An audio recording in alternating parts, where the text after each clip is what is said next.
नमस्ते दोस्तों, मैं सुनील यादव और आप देख रहे हैं एक्टिव खेती। और आज हम इस वीडियो में जो बात करने जाएंगे वो है हरी खाद के बारे में संपूर्ण जानकारी। तो इस वीडियो में अंत तक बने रहिए। तो चलिए वीडियो शुरू करते हैं। तो सबसे पहले बात कर ले हरी खाद में कौन कौन सी फसलें आती है, जिसमें मुख्यतः सनई, ढेंचा, लोबिया, उड़द, मूंग और गुआर आदि फसलें हम हरी खाद के लिए उपयोग में ला सकते हैं। सबसे पहले बात करेंगे हरी खाद किसे कहते हैं। तो जो हम खेती में हरी खाद उन सहायक फसलों को कहेंगे जो मुख्यतः पोषक तत्वों को बढ़ाने के लिए और जैविक पदार्थों की पूर्ति करने के उद्देश्य से हम खेत में इसकी बुआई करते हैं।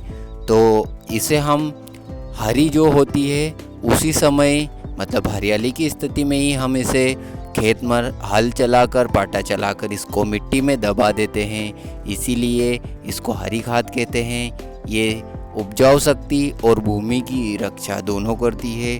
तो मृदा के लगातार दोहन के कारण हम बार बार एक ही खेत में बार बार एक ही तरीके की फसल लेते रहते हैं, जिसके कारण हमारे खेत में बहुत सारे पोषक तत्वों की कमी हो जाती है। तो उसको बढ़ाने के लिए और उन तत्वों की पूर्ति करने के लिए हम इसको लगा सकते हैं, और ये एक उपजाऊ शक्ति बढ़ाने के लिए हम हरी खाद एक उत्तम विकल्प होता है जो हम इसको लगा सकते हैं, जिससे हम इसे बिना सड़ाए गलाए मृदा में मतलब मिट्टी में मिलाकर हल से मिला देते हैं, जिससे हमारी मृदा में नाइट्रोजन और जीवाश्म पदार्थ की जो मात्रा होती है वो बढ़ जाती है। इसी क्रिया को हम हरी खाद कहते हैं। हरी खाद सिर्फ नाइट्रोजन ही उपलब्ध नहीं कराती, बल्कि भौतिक, रासायनिक और जैविक दशा में भी हमारी मिट्टी में सुधार लाती है। जैसे कि हमारा पीएच गड़बड़ हो जाता है तो उसमें पीएच में सुधार लाती है, और बहुत सारे सूक्ष्म तत्वों की पूर्ति करती है, जिससे जो लागत कम हो जाती है और हमें उपज अच्छी मिलती है। तो इससे किसान की आर्थिक स्थिति में भी सुधार आता है और मृदा में उर्वरा शक्ति बेहतर होती है।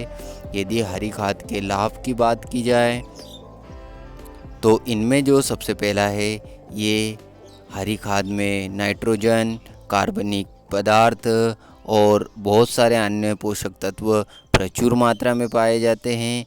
और दूसरी बात करें तो ये मिट्टी को भुरभुरी बनाती है, वायु संचार होता है, मिट्टी में हवा का आवागमन बन जाता है, जल संरक्षण भूमि में अच्छा होता है, अम्लीय क्षारीय मृदा होती है तो उसमें सुधार हो जाता है। हरी खाद में जो बीमारियां होती है हमारी मिट्टी में वो सारी नष्ट हो जाती है, और रासायनिक उर्वरकों की कमी हो जाती है तो भी हमारी फसलें बहुत अच्छी होती हैं। हरी खाद के मुख्य 4 गुण होते हैं, जिसमें उगने में कम खर्च लगे और कम सिंचाई और कम मतलब सुरक्षा के वो आसानी से उगाई जा सके, और खरपतवारों को दबाकर जल्दी वो बड़ी हो जाए। तो ऐसी फसलों को हम जो हरी खाद की एक आदर्श फसल कहेंगे, जो कम समय में जल्दी से जल्दी नाइट्रोजन की पूर्ति कर मृदा में एकत्रित करे। तो इसी को एक आदर्श हरी खाद कहेंगे। हरी खाद का प्रयोग उन क्षेत्रों में कर सकते हैं जहां पर नाइट्रोजन की काफ़ी कमी हो, या फिर उन क्षेत्रों में जहां मिट्टी में नमी की कमी हो। हरी खाद का प्रयोग कम वर्षा वाले क्षेत्रों में ना करें, इससे मुख्य नमी जो होती है उसको संरक्षित करके रखना होता है, इसलिए इसमें ना करें। जिनमें तने व जड़ों में काफ़ी पानी की प्राप्त कर सके, इसी स्थिति में करें। जैसे ही हम हरी खाद की बुआई करेंगे उससे 40 से 45 दिन में या 60 दिन तक जब वो फ्लावरिंग अवस्था में आ जाती है, उससे पहले पहले हम उसको मिट्टी पलटने वाले हल से मिट्टी में मिला देंगे।